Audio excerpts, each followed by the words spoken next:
ഒരു അധ്യാപകൻ എന്ന നിലയിൽ ഏറ്റവും വലിയ സന്തോഷം, സ്കൂളിൽ കയറിയിട്ട് കുറേ വർഷം ഞാൻ കുട്ടികളെയും കൊണ്ട് മുത്തങ്ങക്കാട്ടിൽ ക്യാമ്പ് ചെയ്തു. 2-3 ദിവസത്തെ ക്യാമ്പ്.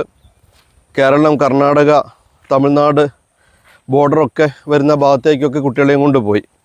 ഫോറസ്റ്റുകാരുടെ പെർമിഷനോടുകൂടെ തന്നെ അവർ കൂടെ ഉണ്ടായിരുന്നു. അതുപോലെ പക്ഷിപാതാളം, സൈലൻറ്റ് വാലി, ജാനകിക്കാട്, അങ്ങനെ ഒരുപാടെടുത്ത് ഇപ്പോഴും ആ കുട്ടികളൊക്കെ പറയും അതായിരുന്നു യഥാർത്ഥ വിദ്യാഭ്യാസമെന്ന്. കണ്ടും കേട്ടും അറിയുക. അതിൽ റിസ്ക്കും ഉണ്ട്. അന്നത്തെ രക്ഷിതാക്കളും അത് സമ്മതിക്കുമായിരുന്നു. കുട്ടികളെ കൊണ്ട് ഇങ്ങനെ കാട്ടിലേക്കൊക്കെ വിടാൻ അവർ സമ്മതിക്കുമായിരുന്നു. പക്ഷെ ഇന്ന് വന്യമൃഗങ്ങളുടെയൊക്കെ ശല്യം കൂടുതലാണ്.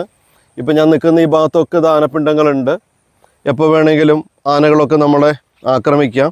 അതുകൊണ്ടായിരിക്കാം രക്ഷിതാക്കളൊന്നും ഇപ്പോൾ അങ്ങനെ വിടാത്തത്. പക്ഷേ എൻ്റെ അനുഭവത്തിൽ നിന്ന് പറയുകയാണ്, മണ്ണിനെ അറിഞ്ഞ് പ്രകൃതിയെ അറിഞ്ഞ് മക്കളെ വളരാൻ അനുവദിക്കണം. അങ്ങനെയാണെങ്കിൽ ജീവിതത്തിലെ പ്രതിസന്ധികളിൽ അവർ തോറ്റുപോകില്ല. Be happy.